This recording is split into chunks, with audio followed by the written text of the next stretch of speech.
Estaremos empezando otra muy interesante serie. 19 lecciones de fe nos han enseñado aspectos muy importantes que nos pueden ayudar a vivir la vida cristiana con victoria, vidas abundantes como es el deseo de Dios también.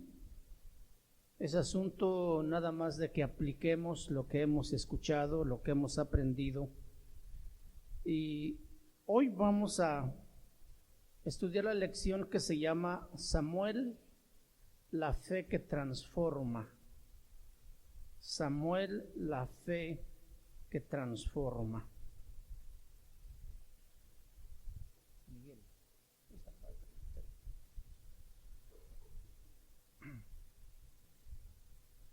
Uno de los hombres más importantes en el Antiguo Testamento, sin duda alguna, es la vida de Samuel. Y dentro de muchos aspectos y sucesos de fe en la vida de este hombre, nos enseñan muchas cosas, y hoy vamos a centrarnos en un aspecto de fe que tiene poder para transformar nuestras vidas. ¿Cuántos sabemos que la vida cristiana es constante transformación, verdad? No podemos estancarnos. Cada vez Dios, al exponernos a su palabra, nos muestra aspectos, áreas que debemos cambiar, actitudes que debemos modificar, conductas que nos damos cuenta que no son agradables a Dios, tenemos que cambiar. Y así la vida cristiana día tras día encuentra una razón de ser mejor, porque podemos estar en un error y necesitamos cambiar. O puede ser también que Dios tenga una mejor opción a la que nosotros debemos cambiar también. Como seres humanos, entonces, tenemos una necesidad de cambiar constantemente, o porque estamos viviendo en un error, o porque Dios tiene una mejor opción. Podríamos preguntarnos, ¿qué tan fácil es para nosotros cambiar? Exponiéndonos a la luz de la palabra de Dios, dándonos cuenta lo que ahí nos dice, y las cosas que nos dice no van de acuerdo a lo que nosotros vivimos o pensamos. ¿Qué tan fácil o qué tan difícil es para nosotros adaptarnos a la manera como la Biblia enseña? ¿O qué tan fácil es para nosotros cambiar? La falta de cambio en la mayoría de las personas se origina porque no aceptamos el error o porque no consideramos la opción de Dios como una mejor opción. Sabemos que hay alguien que no tiene por qué cambiar y que desde luego es Dios, porque Él es perfecto, y como no hay error en Él, no tiene la necesidad de cambiar como nosotros. El ser humano no es perfecto. El ser humano lucha con muchas cosas en su vida. Todos somos imperfectos y por lo tanto necesitamos cambiar, de transformarnos. Todo el tiempo le fallamos a Dios, todo el tiempo tropezamos y necesitamos cambiar por medio de la fe, ser transformados. Y es aquí donde la vida de Samuel nos enseña el poder que tiene la fe para cambiar a una persona. Samuel, el de la Biblia, es un hombre que tenía 3 ministerios. Primero, él era profeta, y es con ese nombre con el que más se identifica Samuel, pero también fue el último juez de Israel, pero también era sacerdote de Dios. Entonces, este hombre con esos 3 ministerios nos tiene que enseñar muchas cosas. Si usted puede posteriormente en su casa estudiar su vida en la primer libro y segundo libro de Samuel. Nos enseña toda su vida y los aspectos que él vivió y el propósito que Dios tuvo para su vida, que seguramente nos va a enseñar también muchas cosas. Entonces, Samuel es un gran ejemplo para todo creyente. Cuando Samuel nace, el pueblo de Israel estaba viviendo una situación muy difícil y necesitaba realizar cambios muy fuertes. Estaba viviendo la etapa más oscura de su pueblo. Y a lo mejor tú y yo nos vamos a encontrar en una similitud como el pueblo de Israel, donde caminamos ciertamente con fe, pero a veces carente de la palabra, como estaba la condición de Israel. Todos los días el Señor nos pide hacer cambios en nuestras vidas, en un aspecto o en otro aspecto, un día otra área y otro día otra área. Y el pueblo de Dios cometió errores y necesitaban cambiar también. Los mismos errores que nosotros cometemos, que necesitamos cambiar. En el libro de Jueces, si quieres ir conmigo, por favor. Jueces está después del libro de Josué, en el capítulo 21, versículo 25. El pueblo de Israel había cometido muchos errores. Hoy vamos a mirar solamente 3. Son las que muchos se parecen también a los errores que nosotros cometemos. Jueces capítulo 21, versículo 25, dice: en estos días no había rey en Israel. Cada uno hacía lo que bien le parecía. ¿Te puedes imaginar un pueblo que no tiene rey, que no tiene dirección, que no tiene quien dirija? ¿Te puedes imaginar un pueblo que cada uno hace lo que mejor le parece? Es un total descontrol. Y este fue un error. Y cuando habla de rey, no habla de un rey físico, una persona, sino se está refiriendo a Dios. En un pueblo donde Dios no está, donde Dios no dirige, una iglesia donde Dios no está y donde Dios no dirige, es un pueblo y una iglesia que camina sin rumbo. Y si en una vida de la persona Dios no existe, esa persona vive como mejor le parece. O un cristiano también que ostenta ese nombre de ser cristiano, pero que no toma en cuenta a Dios para las decisiones que tiene que tomar, pues es un caos. Una familia donde Dios no existe, es una familia que es disfuncional porque no está la base, la esencia de esa familia. Dios es quien da dirección, Dios es quien da protección, Dios es quien provee todo lo que necesitamos. Y si Dios no está en nuestra vida, en nuestra familia, en nuestra iglesia o en nuestra ciudad, el problema es muy serio. Cuando el pueblo pide a Samuel un rey, porque querían ser igual que los pueblos vecinos, Samuel va delante de Dios con tristeza. Y Dios le dice: no te preocupes, Samuel, no es a ti a quien te han desechado, sino a mí, para que no reines sobre ellos. Y lo que te digan, hazlo, ponles rey, pero esto y esto y esto les va a venir, porque me han desechado a mí. Qué triste es que en la vida cristiana también nosotros muchas veces desechemos a Dios en nuestros corazones, que nos dejemos guiar por nuestros propios pensamientos, por nuestros propios criterios y aún por nuestras emociones.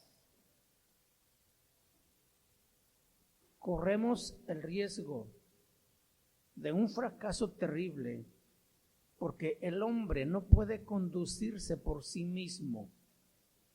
La Biblia dice que el corazón del hombre es engañoso y perverso más que todas las cosas. Entonces el hombre no puede confiar en su propio corazón para hacer o tener buena dirección. Por lo tanto, entonces necesita a Dios, quien le da un pensamiento claro, quien le da un corazón limpio y quien puede dirigir su vida con su palabra y sus mandamientos.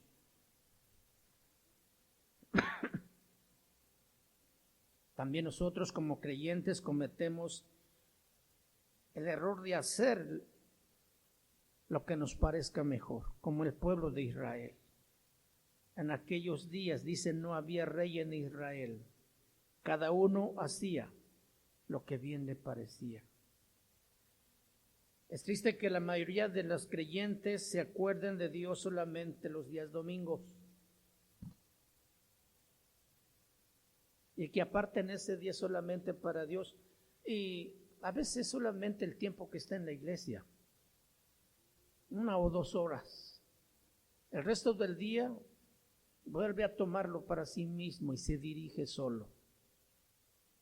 Dentro de una iglesia es muy fácil ser cristiano.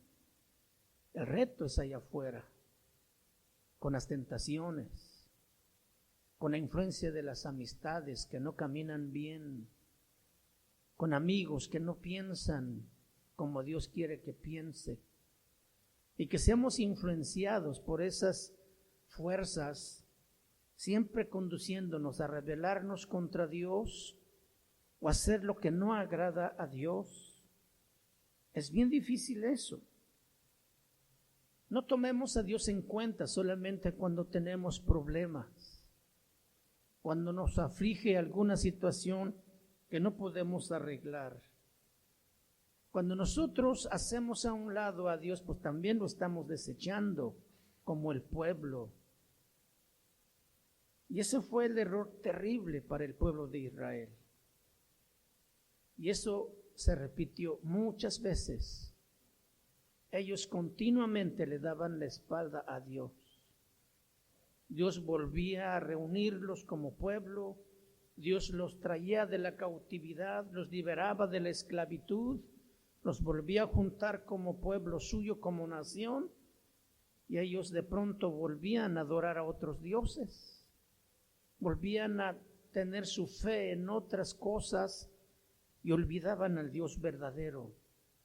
Dios permitía otra vez que otra nación viniera a tomarlos y llevarlos cautivos para que ellos recordaran o se acordaran otra vez de Dios. No tenemos por qué acordarnos de Dios solamente cuando hay problemas. Todo el tiempo Dios debe ser el centro de nuestra vida. Cuando estamos como familia unidos, cuando estamos alegres, cuando disfrutamos de la bendición de Dios, siempre, siempre Dios debe ser el centro de nuestros corazones. ¿Cuántos dicen amén a esto? No debemos olvidar a Dios entonces. Error número 2 que cometió el pueblo de Israel en 1 Samuel capítulo 2. 1 Samuel capítulo 2, versículo 17.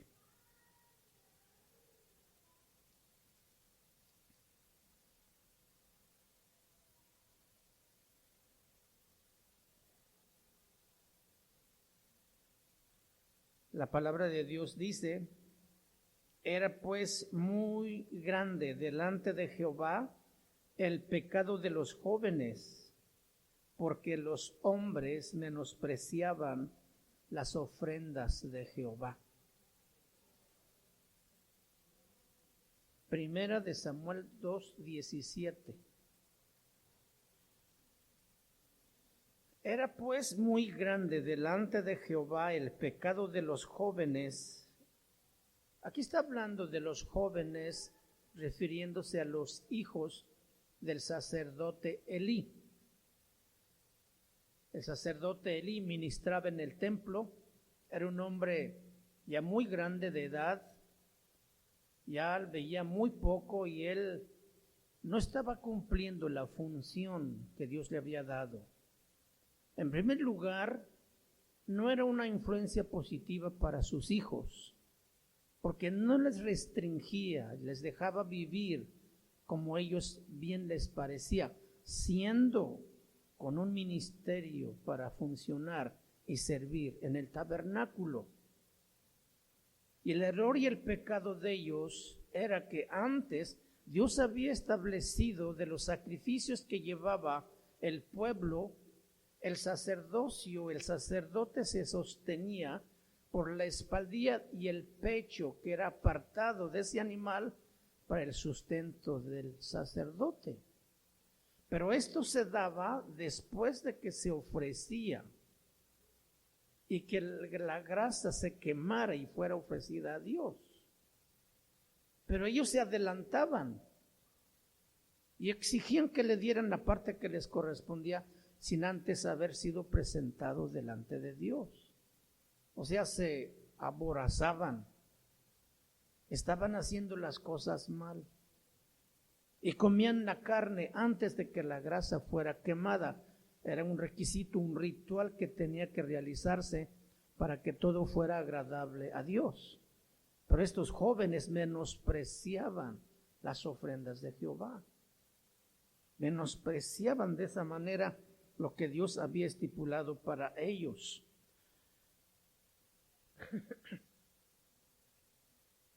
Las ofrendas simbolizan a Jesucristo.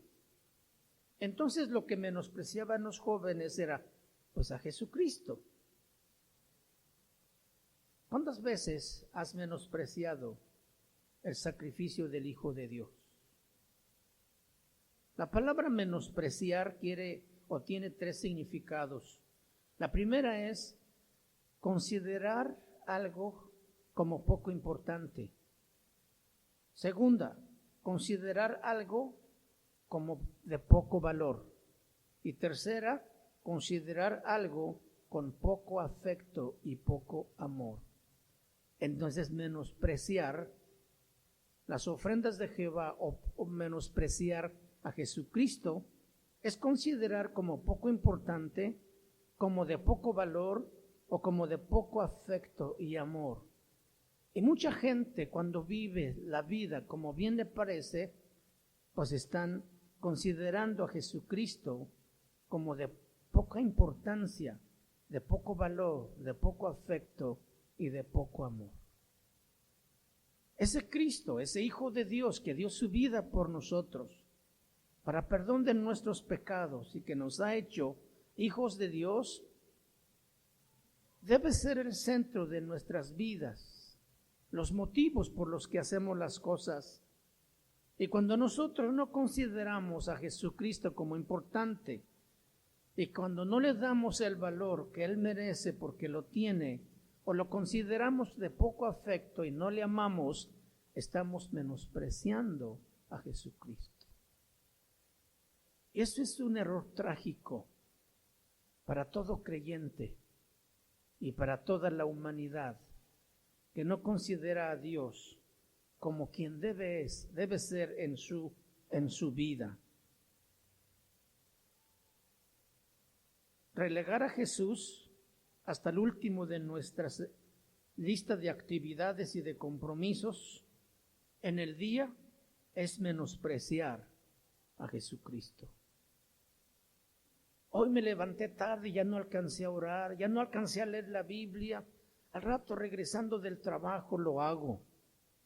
Regreso cansado, fatigado o abrumado por los problemas que tuve con mis compañeros en la escuela, en el trabajo o en la iglesia incluso.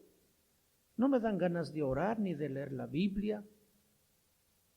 Cansado me duermo y no tomé en cuenta a Dios todo el día. Eso es trágico para un cristiano, para un hijo de Dios. Es como aquel hijo que se levanta temprano en su casa y se va a la escuela y hace todo sin consultar a papá qué es lo que hay que hacer. Y que vive la vida como mejor le parece. que además no escucha consejo, que no sigue reglas, que no se sujeta, que no obedece y que se revela a la autoridad, es precisamente lo mismo que hace un creyente cuando no toma en cuenta a Dios y lo menosprecia. Eso es muy triste, ¿no cree usted? Es muy triste que un cristiano haga eso. Entonces necesitamos cambiar eso, porque un cristiano no debe tener esas actitudes en su corazón. Error número 3 que el pueblo de Israel cometió, lo encontramos en el capítulo 3, versículo 1. Dice, el joven Samuel ministraba a Jehová en presencia de Elí. Y la palabra de Jehová escaseaba en aquellos días, no había visión con frecuencia. Fíjense, no había rey en Israel. Cada quien hacía lo que bien le parecía. Y luego la palabra de Dios escaseaba y no había visión con frecuencia. Este pueblo estaba caminando en la oscuridad, en las tinieblas de sus errores. Pero hay algo muy importante. Las primeras palabras del versículo dice que el joven Samuel ministraba a Jehová. Había una orden sacerdotal donde ellos eran los encargados de realizar los sacrificios y las ofrendas. Además, ellos eran los que se encargaban de instruir al pueblo. Pero resulta que el sacerdote Elí no hacía lo que tenía que hacer, y entonces Dios tiene que usar a un jovencito de 13, 14 años, cuando el deber era del sacerdote que le tocaba ministrar en ese tiempo. Cuando nosotros no hagamos lo que Dios nos ha encargado, Dios no va a estar triste ni preocupado porque no estamos cumpliendo nuestra función. Él va a levantarse otro que lo haga hasta mucho mejor que nosotros. Y eso debe ser triste para nosotros, que nos haga a un lado y se levante a otro que sea más sensible, que ame más a Dios, que se consagre más a Dios y que le sirva mucho mejor que nosotros. Entonces yo creo que lo mejor que tenemos que hacer es funcionar, cumplir nuestra parte, hacer las cosas bien para que no otro tome mi lugar. Dios va a hacer su obra con nosotros o sin nosotros. Él tiene recursos infinitos para hacer su obra. Es un honor que nos da el que nosotros podamos participar, de que podamos ser parte de esta obra. Entonces no menospreciemos lo que Cristo ha hecho en nosotros y la oportunidad que nos ha dado para servirle. El sacerdote Elí estaba menospreciando su ministerio, no estaba cumpliendo con su función. La responsabilidad no era de Samuel, aunque él estaba ahí para servir. ¿Recuerdan que Samuel fue llevado al templo desde pequeño? Que la madre lo llevó y le dijo, yo le prometí a Dios que si me daba un hijo, sería de Jehová, y aquí está para que sirva. ¡Qué tremendo! Samuel desde pequeño aprendió que había un Dios a quien había que servirle. Y consciente o no, porque él no sabía nada, él estaba siendo levantado en lugar de este sacerdote que no estaba cumpliendo su función. Él ya no escuchaba la voz de Dios. Dios tiene que hablarle a Samuel y decirle, Samuel, Samuel. Él corría al sacerdote pensando que él era el que hablaba. No te he hablado, hijo, ve, acuéstate.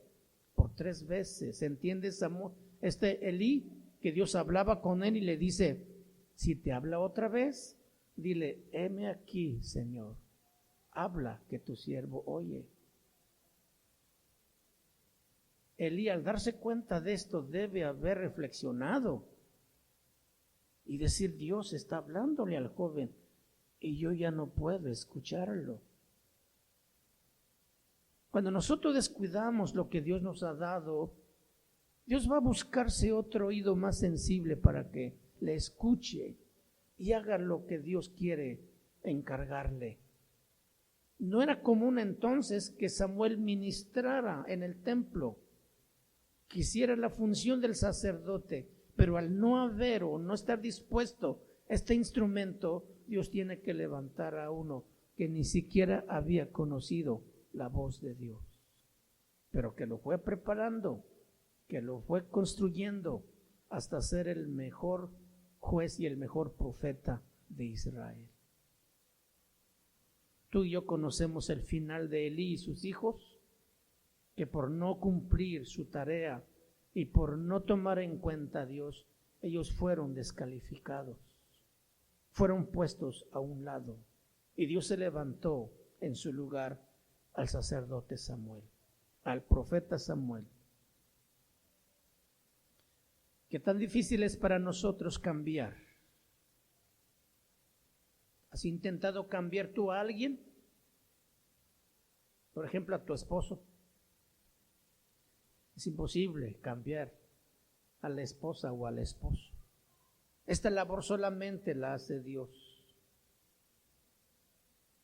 El pueblo de Israel resistió a ese cambio también. Jesús hizo la entrada triunfal a Jerusalén montado en ese pollino de asno. Él traía nuevas normas de vida, él traía nuevas leyes, traía una nueva gracia, traía salvación, y el pueblo rehusó ese cambio y lo mataron. El pueblo de Israel en aquellos tiempos necesitaba un cambio, y Samuel hace 3 cosas importantes para provocar ese cambio. Cambios que también nosotros debemos tomar cuando nos damos cuenta que hemos cometido errores y que nos hemos equivocado. Primera de Samuel capítulo 7, versículo 3, vaya conmigo por favor. Y esto es lo que Samuel habla al pueblo de Israel. Primera de Samuel 7:3. Habló Samuel a toda la casa de Israel diciendo: si de todo vuestro corazón os volvéis a Jehová, quitad los dioses ajenos y a Astarot de entre vosotros, y preparad vuestro corazón a Jehová, y solo a él servir, y os librará de la mano de los filisteos.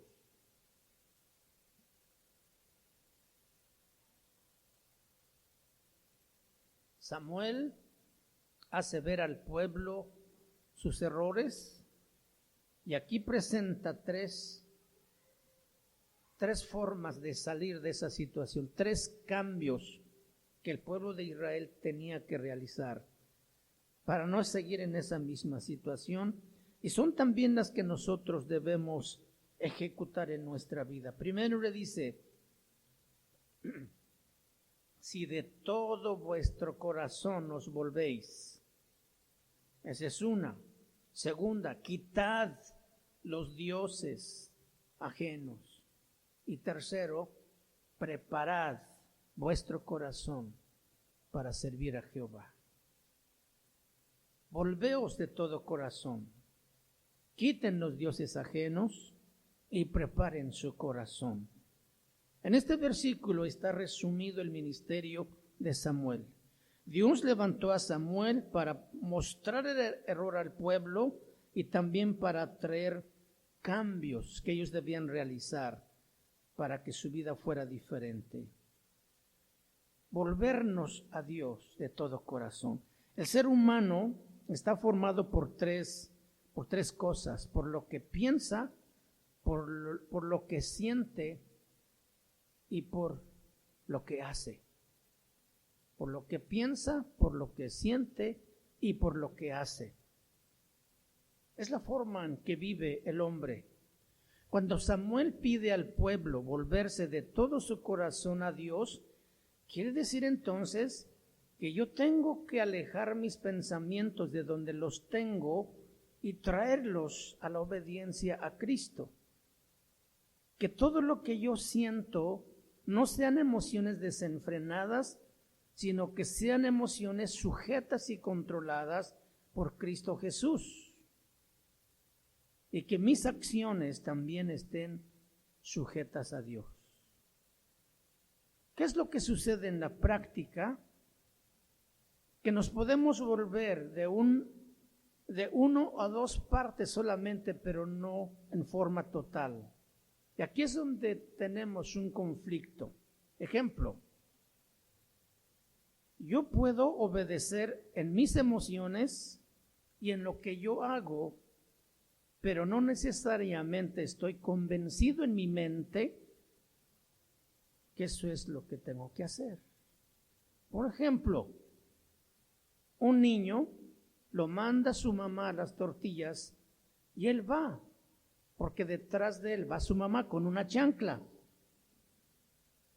No va porque esté convencido que tiene que hacerlo, va porque su mamá va detrás.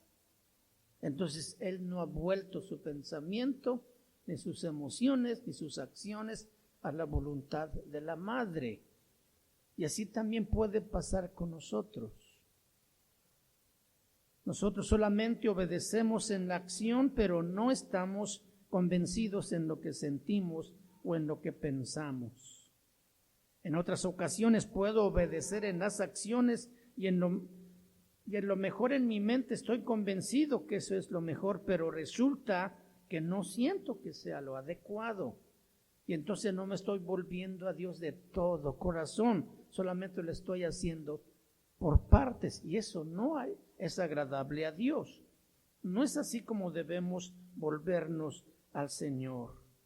¿Sí? Por eso es que Samuel pide al pueblo, volveos, regresar al punto de partida. ¿Se acuerdan de la carta que el Señor escribe a la iglesia de Éfeso en Apocalipsis capítulo 2, que ya estudiamos también?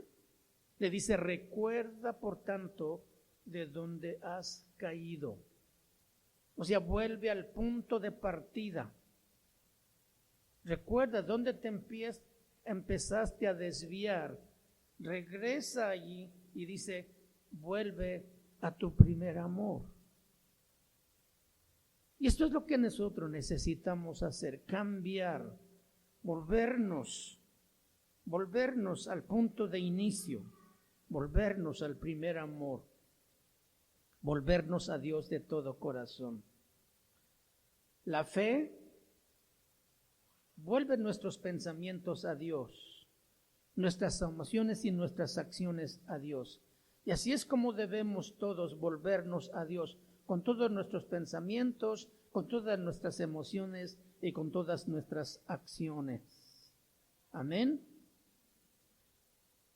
Otro consejo que Samuel le da al pueblo en el versículo 3 también, dice, quitad los dioses ajenos y a Astarot de entre vosotros.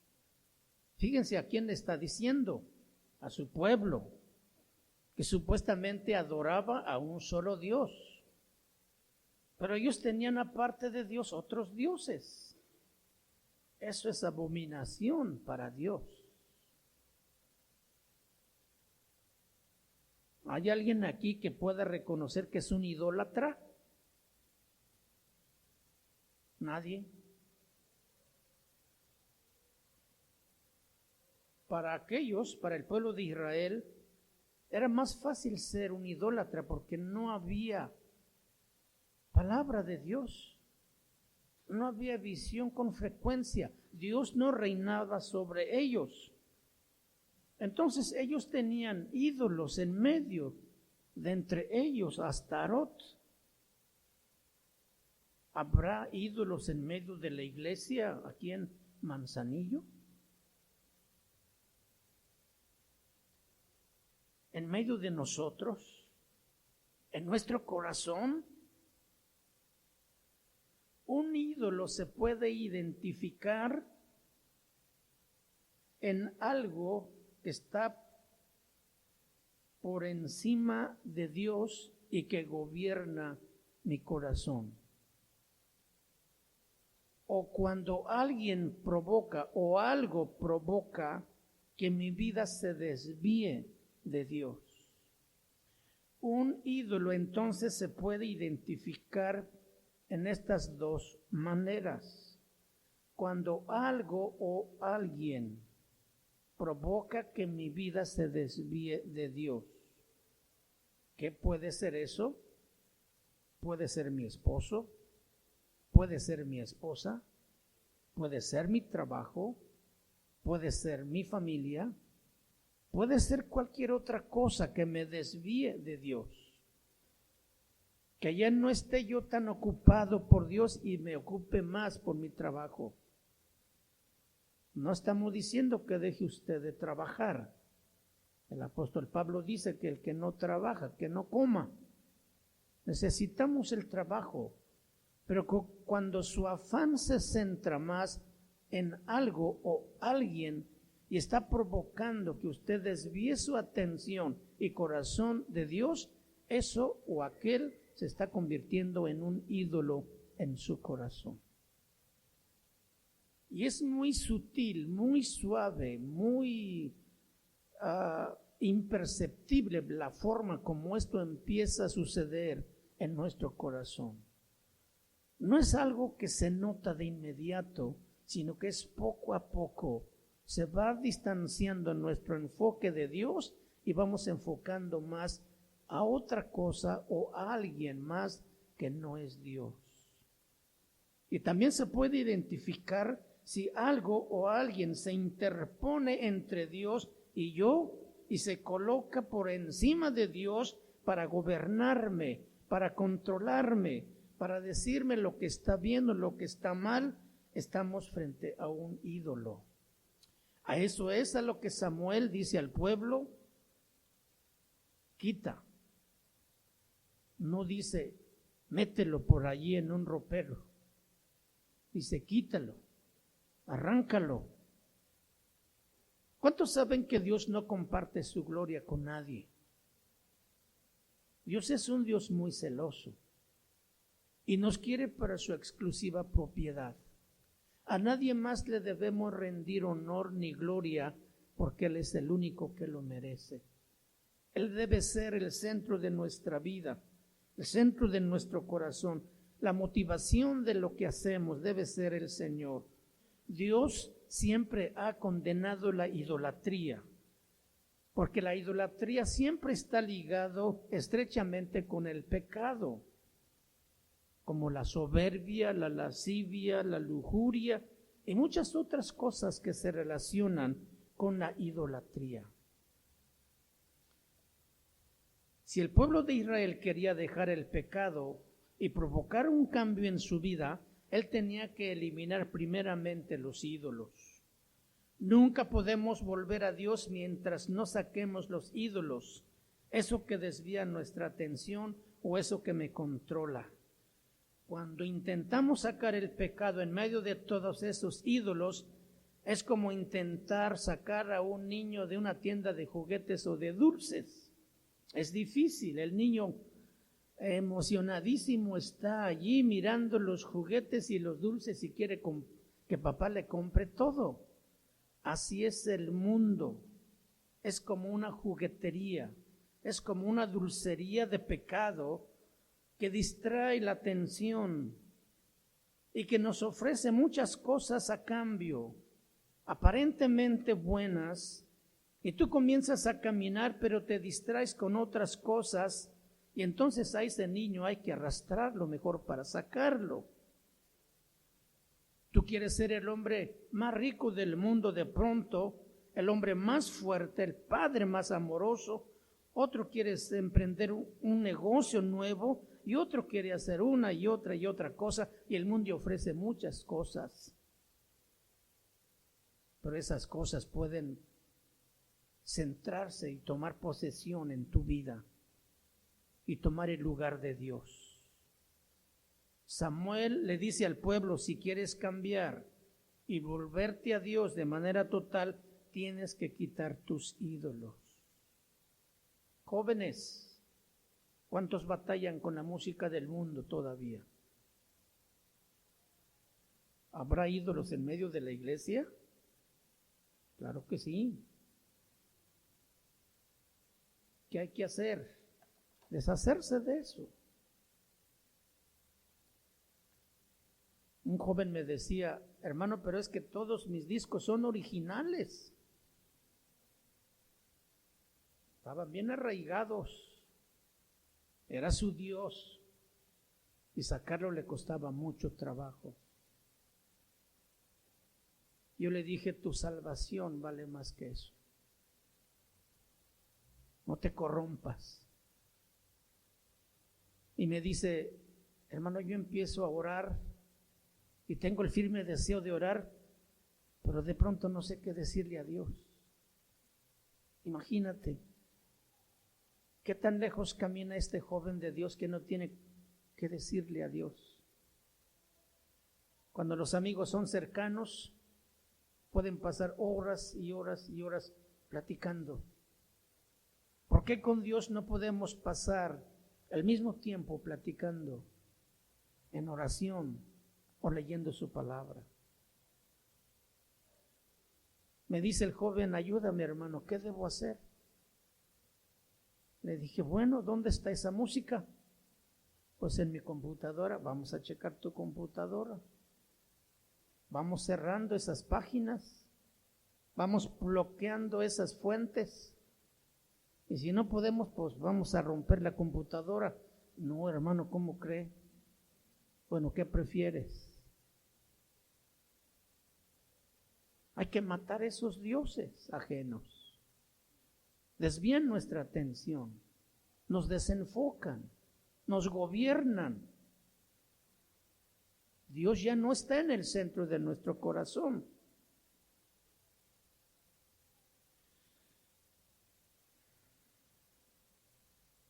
Samuel está aconsejando al pueblo lo que tiene que hacer para regresar a Dios. Saca todo el mundo de tu casa. Quitar, dice Samuel, quitad, eliminar. No dice tirar, no dice regalar. Imagínate regalando tu tentación a otros. No dice guardar. Hay muchos que para su Dios es el internet o las redes sociales. No pueden pasar un día sin estar conectados, aunque de Dios estén desconectados.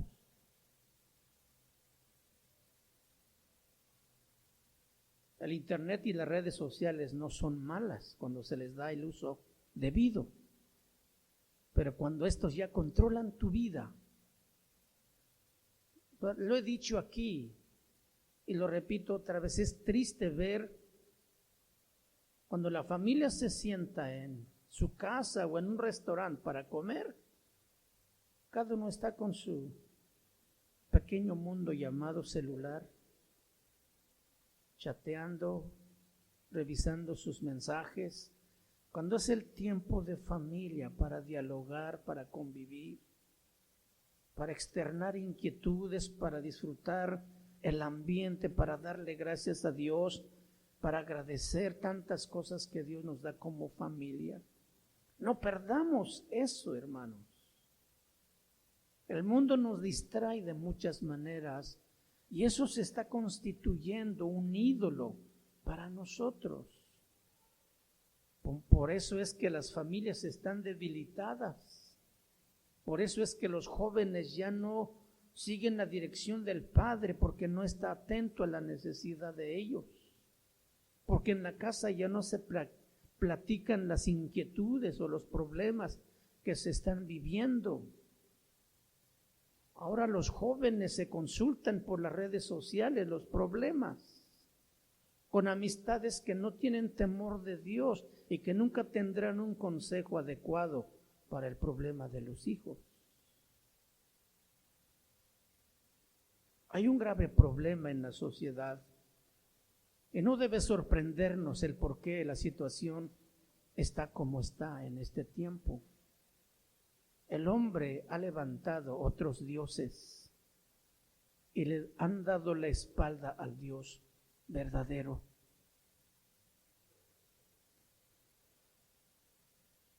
Fíjense, Jesús dice en Mateo 18, 19. Vamos a ver ahí. Mateo 18, 19.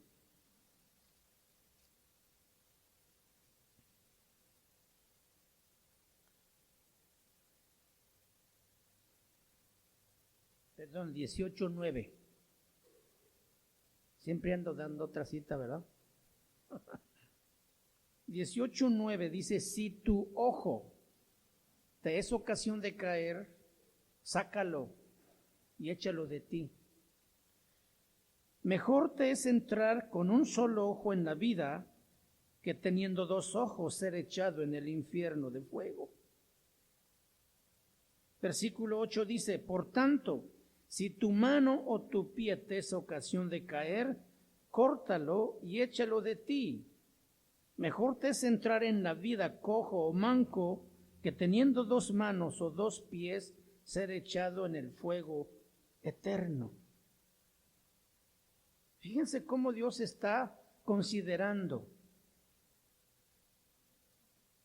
un ojo, una mano o un pie que te está estorbando. Dice, córtalo.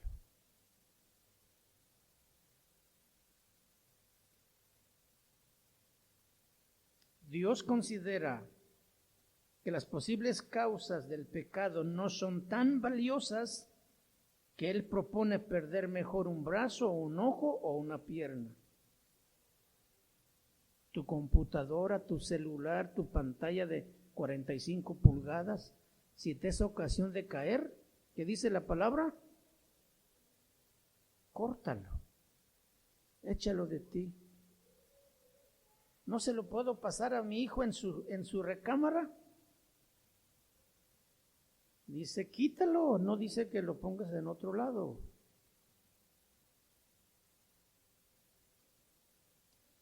En el libro de Hechos, capítulo 19, versículo 19, el evangelio se estaba extendiendo por muchas partes de aquella región a través de la vida de los apóstoles.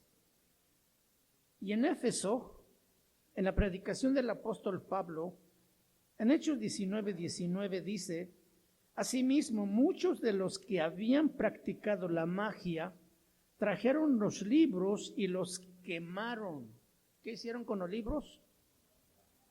Los quemaron. ¿Tú puedes leer algo de las cenizas de un libro, por ejemplo? Nada. Entonces, es la mejor manera de quitar esos ídolos. Asimismo, muchos de los que habían practicado la magia trajeron los libros y los quemaron delante de todos, y hecha la cuenta de su precio, hallaron que eran 50,000 piezas de plata. Era mucho dinero. ¿Qué es lo que pudo hacer ese o provocar ese cambio en la vida de estos magos y hechiceros? El poder de la fe, el poder de Dios. Muchos de ellos creyeron al evangelio. ¿Y qué dijeron? Fueron a traer sus ídolos de sus casas y los quemaron frente a todos. 50,000 piezas de plata. Entonces, volvernos a Dios de todo corazón. Segundo, quitar todos los dioses en medio de nosotros. Y tercero, preparar nuestro corazón para servir a Dios. ¿Quiénes realmente tienen el anhelo de servir a Dios? En Hechos capítulo 13, versículo 2, reunidos los hermanos de la iglesia primitiva, entre ellos maestros y profetas, Dios habló a través de uno de ellos y dijo, apartadme a Bernabé y a Saulo para la obra a que los he llamado. ¿No te gustaría que Dios hablara así de ti? Apártame a Alan y a Estefanía para la obra a lo que los he llamado. ¡Ay, qué bonito se oye eso! No, pero ¿qué va a ser de su vida entonces? Podríamos pensar, pero como Alan y Estefanía están totalmente dispuestos a Dios, dicen, sí, Señor, a la hora que tú digas. ¿O no es así? Así debemos estar. Que Dios nos considere y nos llame para servirle es un honor y un gran privilegio. ¿Sí? La recompensa, el Señor la prepara en su tiempo. Entonces debemos decirle, aquí estoy, Señor. Primero tenemos que caminar por este proceso, volvernos a Dios de todo corazón, quitar los ídolos de en medio, preparar nuestro corazón. Entonces podemos servir a Dios. Y solo a Él servir. Y dice, entonces los librará de la mano de los filisteos. Cuando dice solo a Él, ¿qué quiere decir? Que a nadie más. Amén. Si tú amas a tu esposa, entonces solamente a ella nada más. O a tu esposo y a nadie más. Dice preparar. La palabra preparar tiene dos significados. Primero, ordenar, y segundo, disponer. Eso quiere decir la palabra preparar. Ordenar y disponer. Poner en orden nuestro corazón y estar dispuestos. Si yo necesito una herramienta para arreglar mi carro, esa herramienta tiene que estar disponible a mi alcance. Si está por allá en la casa de mi abuelo, no está disponible, aunque está allí. Necesita estar presente. ¿Se acuerdan cuando Elías está pasando por el campo y encuentra a Eliseo con una yunta de bueyes arando el campo? Dice la palabra de Dios que extendió su manto, símbolo de llamamiento al ministerio de profeta. Y Eliseo lo entiende. Pero no dice, oye, déjame terminar de arar este campo y tengo otro allá y otro allá. Entonces yo creo que hasta la semana puedo estar disponible. No, él dijo, permíteme ir a despedirme de mis padres. Elías le dice, ¿yo qué te he hecho? Hazlo. Dice que fue rápidamente, mató un toro y con el arado, para que nada le atrajera, hasta el arado quemó, ¿sí? Para que nada lo llamara la atención, se deshizo de todo, del buey y del arado.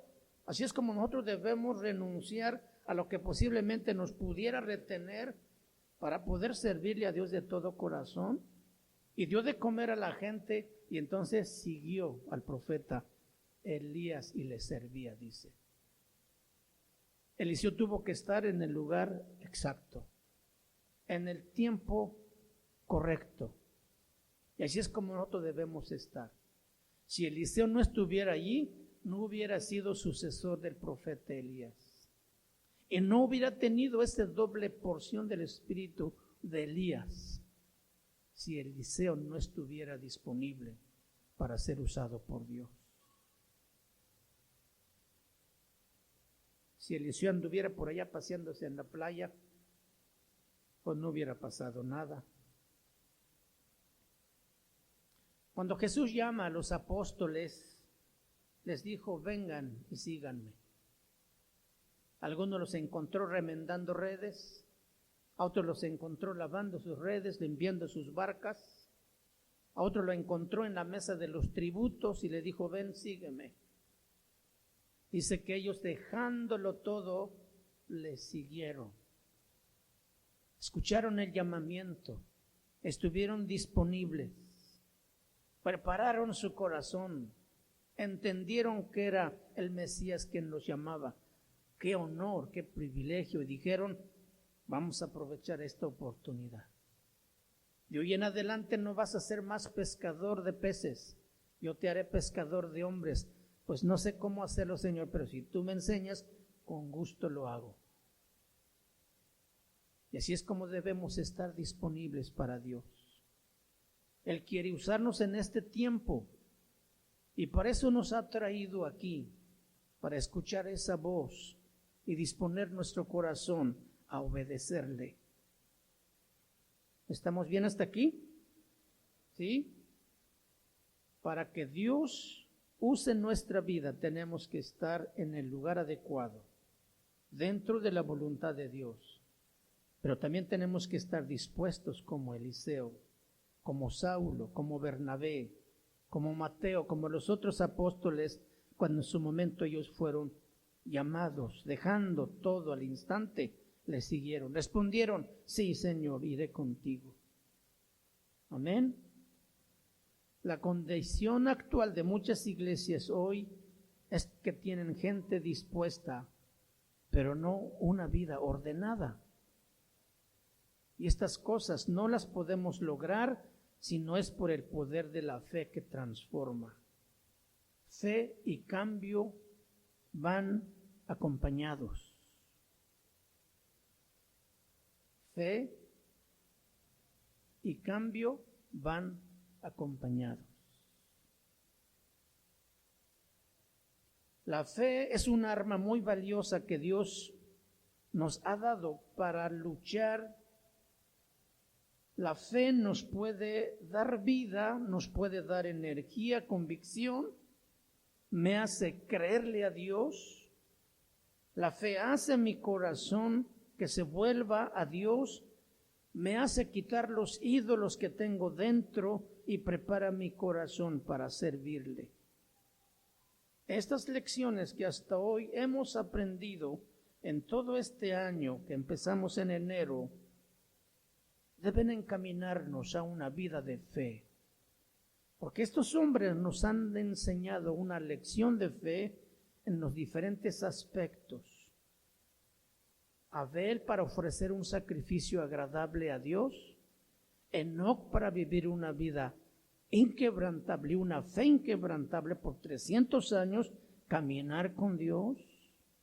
La fe de Moisés para sacar a un pueblo de la esclavitud de Egipto, de Noé para creer que Dios cumpliría su palabra en que iba a destruir a la humanidad y que preparara un arca. Él tuvo que echar mano de esa fe para creerle y además predicar a la gente de ese juicio que vendría para que se arrepintieran. La fe de Abraham para salir de Ur de los Caldeos, dejar ese mundo de idolatría y ser el padre de mucha gente. La fe de Sara para ser transformada en aquella mujer pretenciosa, aquella mujer manipuladora, aquella mujer orgullosa, soberbia y tremendamente hermosa, a una mujer dócil en las manos de Dios. La fe puede hacer de nosotros muchas cosas, pero necesitamos nosotros aprender de ellos. ¿Se acuerdan de la fe de Rahab?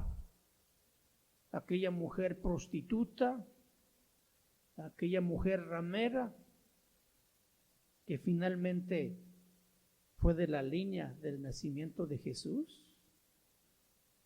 Tremenda fe que cambió su vida. Nuestra vida no comienza cuando nacemos, mis hermanos. Comienza cuando la fe surge en nuestro corazón. Allí es el inicio de la vida. Y allí es el inicio de lo que Dios realmente quiere hacer de nosotros y lo que realmente vale. Y tu vida comienza a tener sentido delante de Dios cuando la fe empieza a operar en tu corazón. Todo lo que hemos aprendido en estas lecciones, todo lo que hemos hablado, se logra solamente por el poder de la fe. ¿Están dispuestos? ¿Se atreven a creerle a Dios? Debemos anhelar creerle a Dios. Y van a ver que nuestra vida va a cambiar. No vas a estar intentando cambiar a nadie, vas a empezar a cambiar tú mismo primero. Después Dios se encargará del otro. Dejarás de tener problemas porque te volverás humilde y sencillo o sencilla.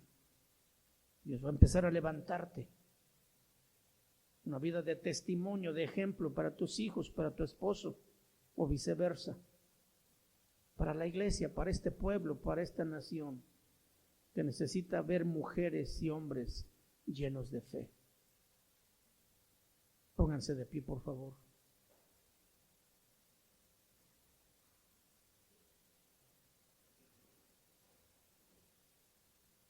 Hace rato cantábamos ese canto, oh Dios, tú oyes mi oración. ¿Podríamos cantarlo? A ti correrá el justo. ¿A quién más podremos ir si nadie más tiene palabras de vida eterna como Jesús? Solamente a Él debemos acudir. Él es el único confiable que nos puede ayudar. Además tiene todo el poder para hacerlo.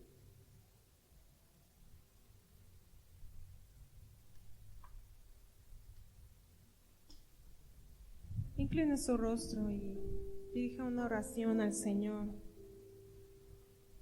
porque indudablemente Él nos escucha.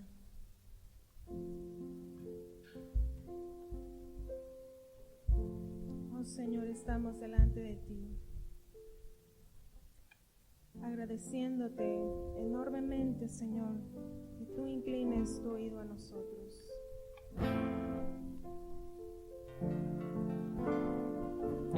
Gracias, Señor, porque en ti encontramos esa esperanza que necesita nuestra vida, Señor, nuestra alma. Ayúdanos a crecer más en fe, Señor. Ayúdanos, Señor, a creer más en tu palabra. No queremos dudar más, Señor. Aunque veamos las situaciones difíciles, Señor, aunque veamos que nada se mueve, queremos creerte a ti, Señor. Queremos, Señor, poner nuestra esperanza solamente en ti, no en el ser humano, no en nuestras propias fuerzas, Señor, sino en ti. Cántelo. Oh Dios, tú oyes mi oración. A ti vendrá toda carne. Tuya es la alabanza, Señor.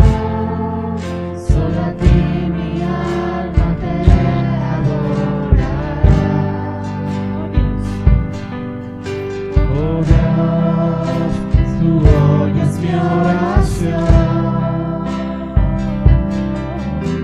A ti vendrá toda carne. Tuya es la alabanza, Señor. Solo a ti mi alma te adorará. Cosas tremendas tú, Señor, responderás. En tu justicia, Dios, de mi salvación. Nuestra esperanza cada día eres tú, el que afirma las montañas con su gran poder.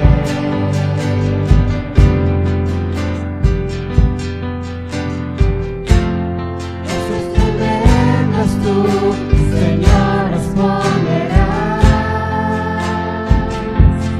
En tu justicia, Dios, de mi salvación. Nuestra esperanza cada día eres tú, el que afirma las montañas con su gran poder. Cosas tremendas tú, Señor, responderás.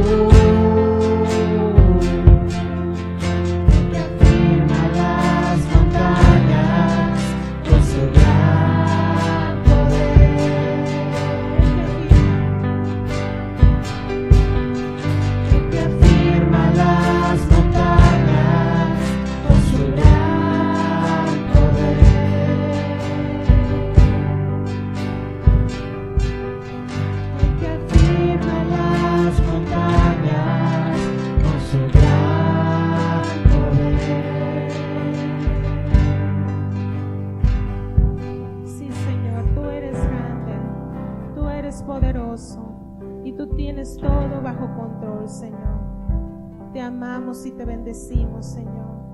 Nuestra vida, Señor, te la ofrecemos a ti. Amén. Denle un fuerte aplauso, Señor.